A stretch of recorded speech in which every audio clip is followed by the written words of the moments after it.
Lion Squad. Yeah, what's good? There again, you know? So I got you with some reasoning and, the youths and youths know and understand certain things. Mm.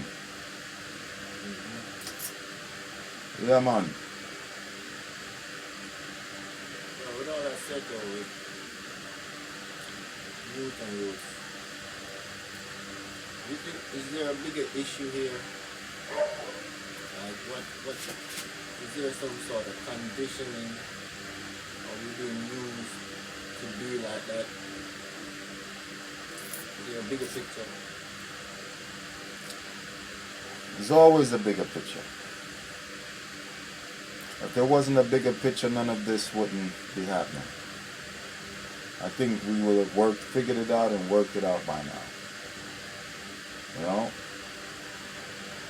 I think if our leaders are serious about getting guns out of the hands of the youth, they can do it.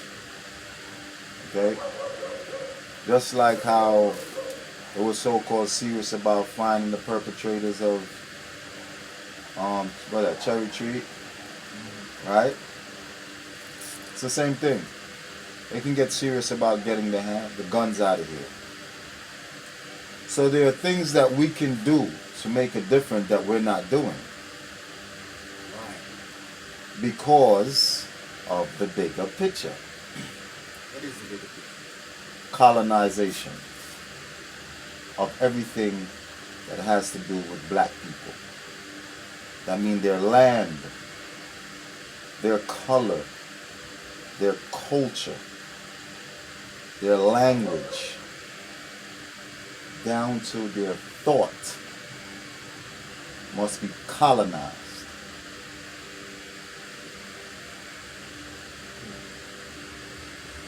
And we need to just get the understanding that there are systems deliberately in place to bring about and maintain that at any cost, spare no expenses. People tell you, oh, that was back then, we're not colonized anymore, we're independent and We're not independent. There's no black independent country on the face of the earth. The most black independent country right now is these ones in Northern Africa, like Burkina Faso and Mali.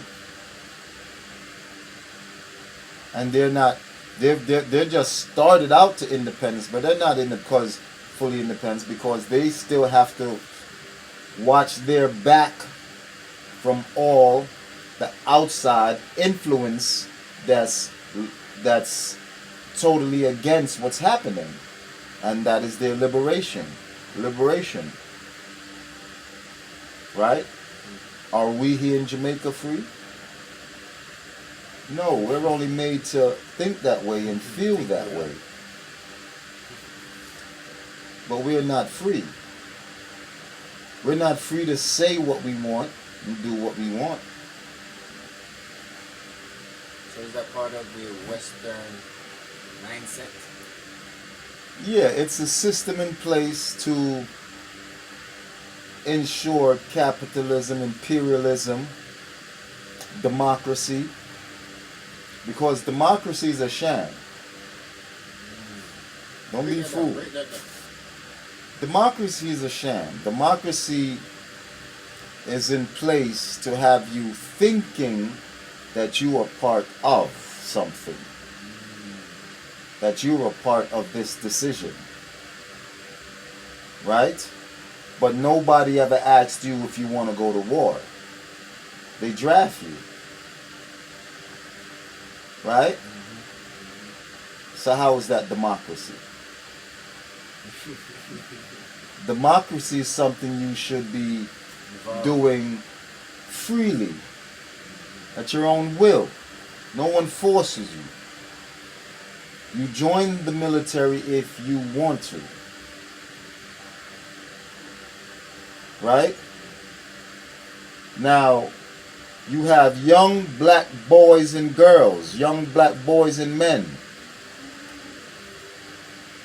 strapped up, geared up, armed up, They're put on planes and boats and shipped thousands of miles and thrown onto the battlefield of a war that is not theirs. They're fighting for the same people who would never invite them to their dinner table.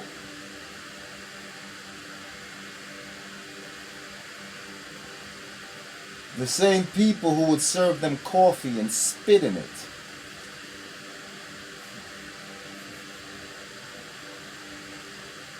This is who they're defending now, black folks, in the name of democracy. That can't be right.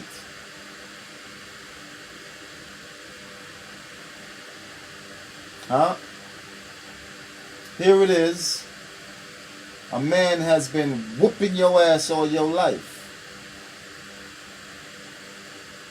And he gets into beef with his brother. His brother's getting ready to chop him up. And he turned to you, whose ass he's been whooping all his life, asking you to help him.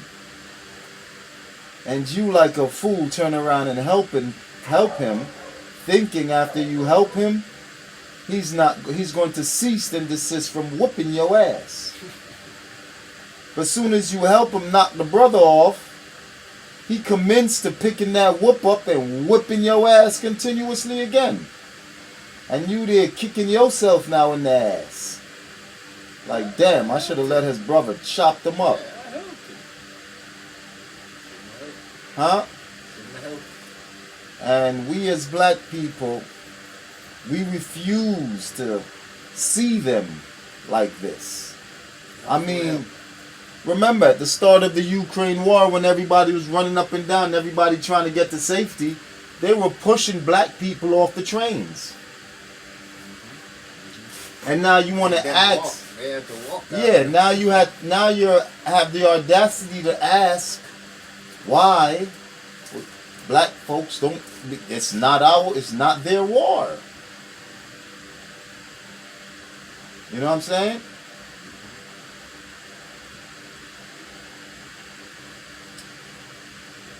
Yeah.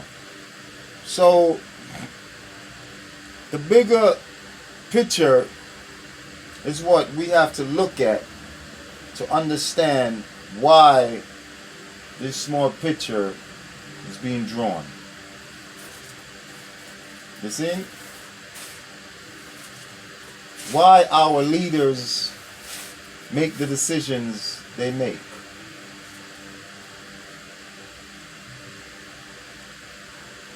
They're not decisions of their own. They're decisions to keep the population in check.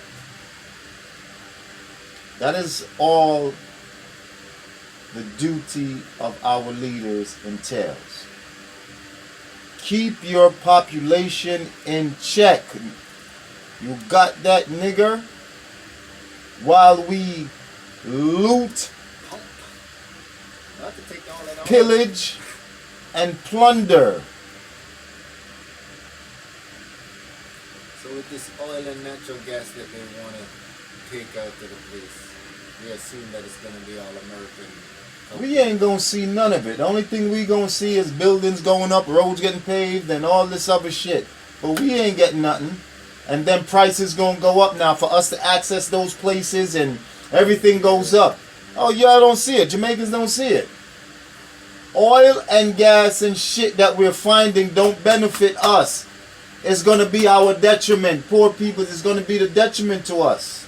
Because they're not giving none of it to us. Everything is going to go skyrocket. When it should be cheaper. Huh? When it should be cheaper. You know what I mean? They're going to steal as much of it can. The trickle down they're going to use to build what they can, and what they build is going to crush our pockets. You know what I'm saying? One of the first things that should come from this oil thing is our educational system and our medical system should be in impeccable.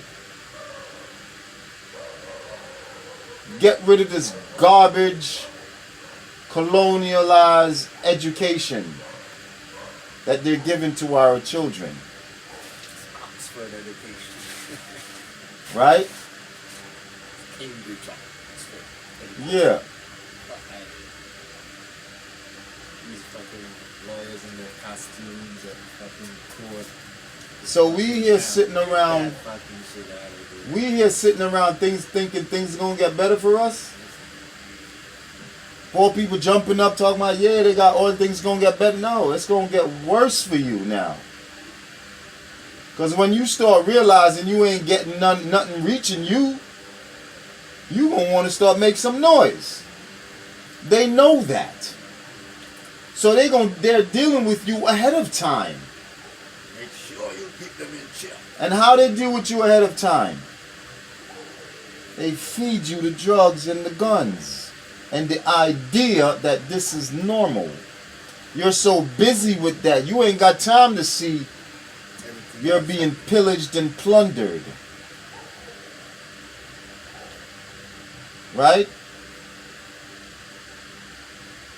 Because if you did now, what would happen? You turn the guns in the opposite direction. And say, hold up. That's my oil there. You know what I'm saying? And like I said, Jamaica have to get so much worse before it can get better. You know? So, What do you expect to see? What how worse do you expect to be? how worse? We just a lot worse. Oh yeah, a lot worse. For us, as black poor people, a lot worse. Just look at all the paradise areas of Jamaica. Who occupies them? Who own them? Expatriates. White folk, foreigners, What? colonizers. Colonizers, they do. Right?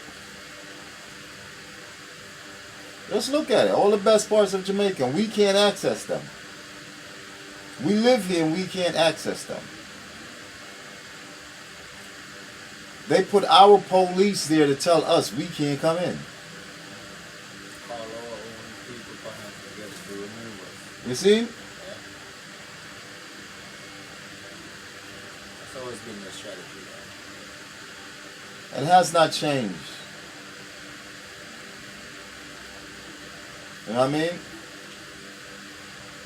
And that's their plan. That's going to be their plan. And if any one of our leaders get balls enough to stand up and say, look, I'm looking the other direction, you'll see how fast his demise is cooked up and brought about. You start hearing all type of things in the media about him until they got the people riled up enough, you know, to give him a Gaddafi ending. And they sit back and laugh. Here's this big white lady. She looked like a ghost. Hillary Clinton sitting there. We got him. We came. We saw. And we got him.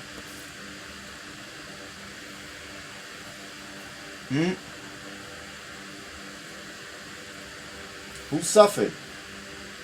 And now they are suffering. When Gaddafi was in business, education was free. And wherever you went to get your education throughout the world, he paid for it. Yeah?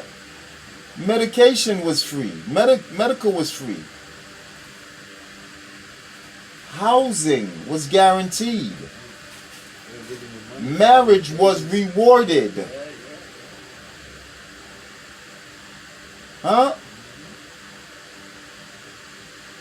these people had it good. And still, the Westerners were able to go in there and convince the population that You're being gypped. there was something wrong. You're being scammed, guys. That Gaddafi is scamming them.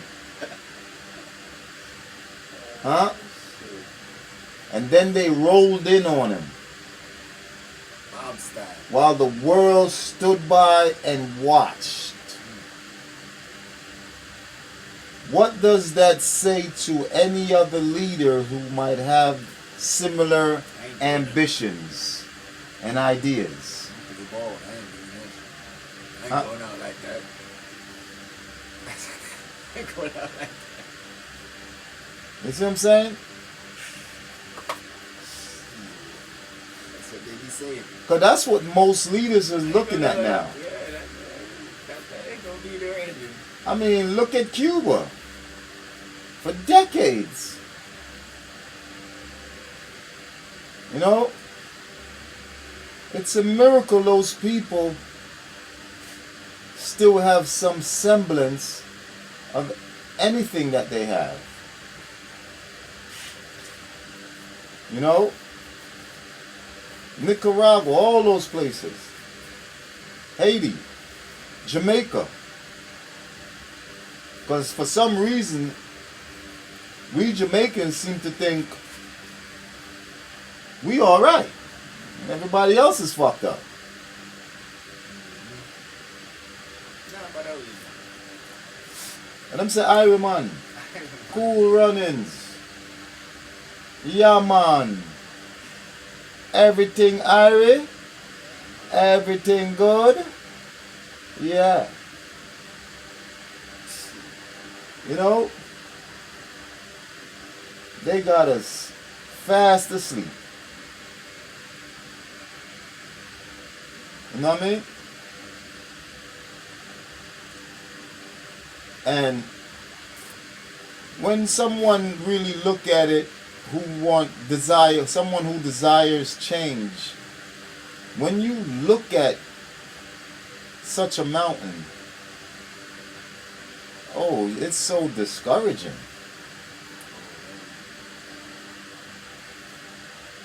You know, because you don't even have the basics needed to start that journey up the mountain. You don't even have a good pair of hiking boots on. much less gear. Much less, Rifle and everything. yeah. Everything else you're gonna need. Shit. You know? So you just sit at the foot of the mountain. You know, until a rolling boulder come bust your head open and send you on your way.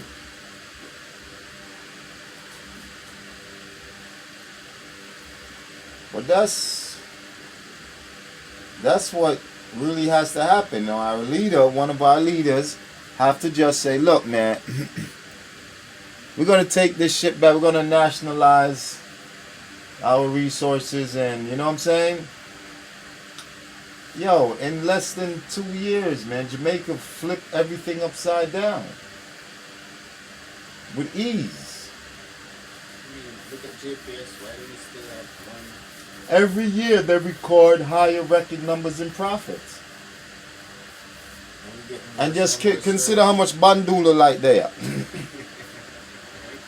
Just consider They that. still making And they still making a rapings. Still making a killing. And we have no alternative. Nothing. We just have to build. Whatever bill come, we got to do that. That's it. You know?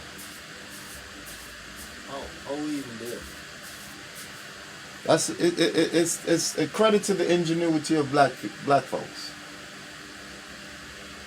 You know, sometimes I'm walking sometimes and I might see like a group of black people, young black people walking,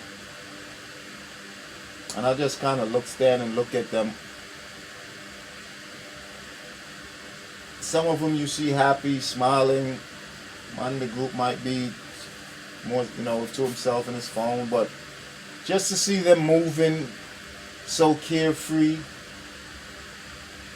and I think back and say, wow,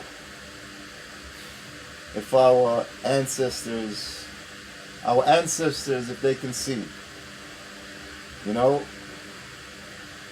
maybe they wouldn't feel so bad. Because whatever it is, all of they endured allowed the group of people to experience some semblance, you know what I mean, of a life. But yet that group, for the most part, is not even thinking about that. That their very existence right now is standing on the shoulders of those who had to eat shit and bathe in dirt, sacrifice their life for you to just be able to look at your phone and smile at something that's on it. There were your ancestors, there were times in their lives when they wondered if we would see the future.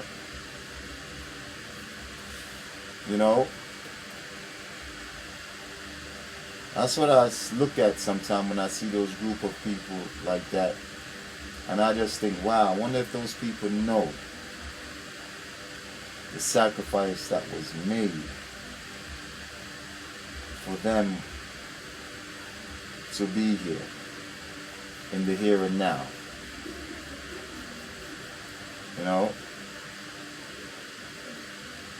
And that knowledge has been taken away from us, for us not to know it. Because for the most part, if we were taught about the sacrifices, the real sacrifices that our ancestors had to make for us to even be able to sit in a classroom, I think our ambition and moral standard of the Generation Z would be through the roof. Because what's holding together right now, is the knowledge of those who got it independently, who had who a lot of them brothers who went to prison and had the time to study and read, been released, and they've been able to spread this information that they had the time to study and get to know, right? And for others who basically self-taught themselves by way of black libraries and, black conscience, others willing to pass on knowledge.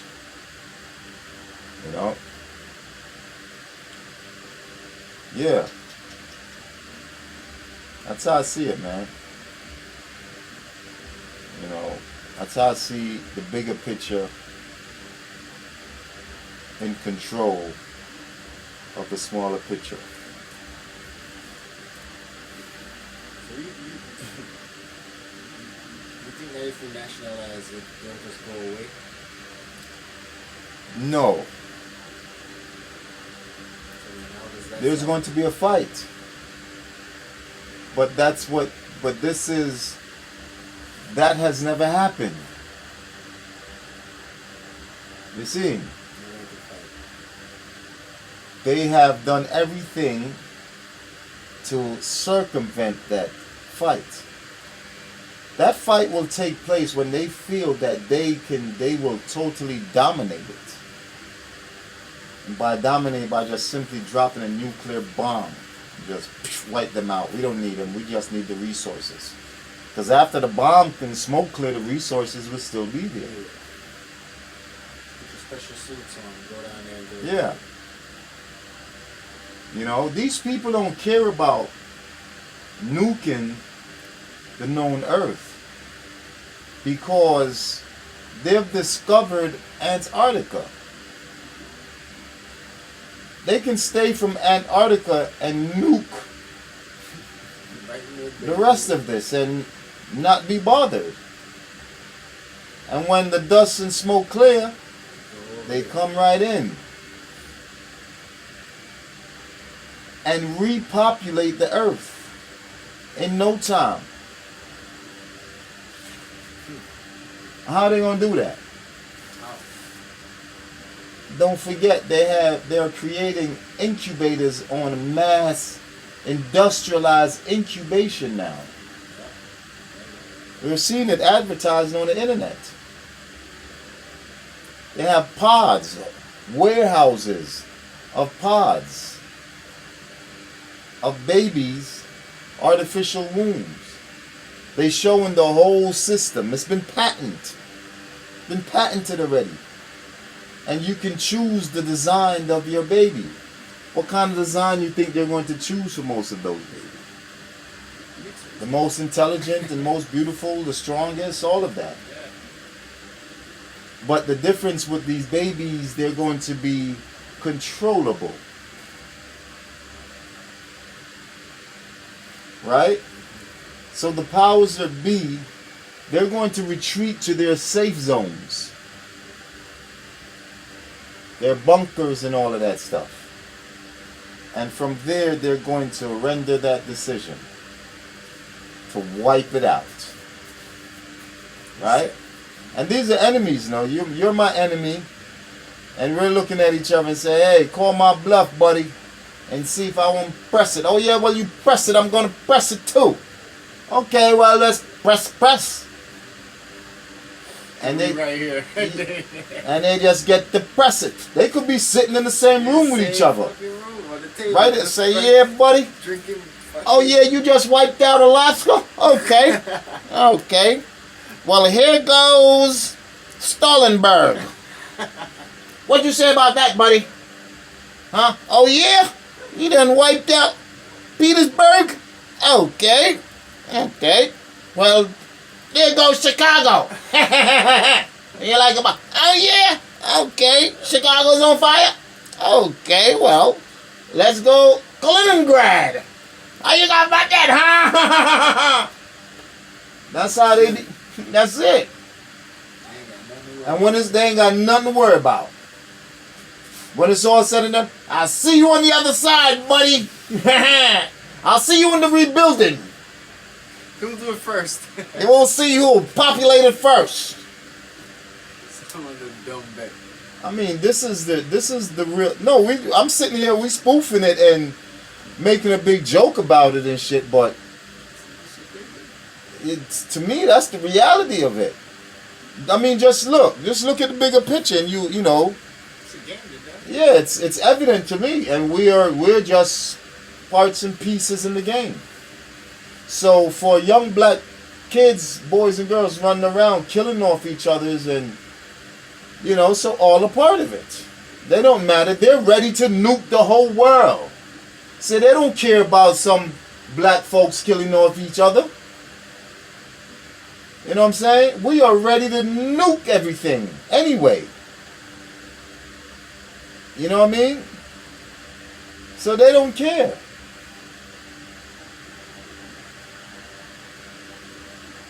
The best thing black folks in the world could do today, especially for Africa, is armed up. Arm themselves up. And prepare for a pending battle. You know? So it's happening. It's happening. Yeah. You know?